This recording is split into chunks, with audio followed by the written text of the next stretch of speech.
qaallichaati tu mawluuda dha'u jira osoo mawluuda dha'u jiru imimmaan qaaji'ee maan booyin khabiira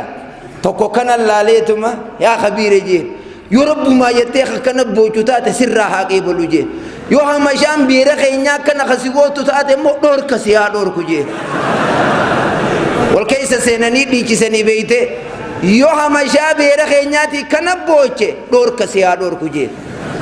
namni gariin ibaadaa teenya godhanna je'ee gabbeeti waan biroo dalagaa beeyte biti mangistiidha maal goonaa nama maqaa dhoo hoo isiniif galtiisa hoo isiniif galti laal yoo jaartii teenyaa deemte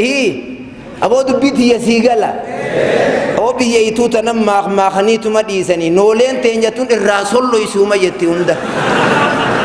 hundi irraa solloytu malee namaan galtu hooni galte ka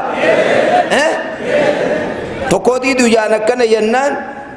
khabiira likkuman nama laaltu nama laale jeen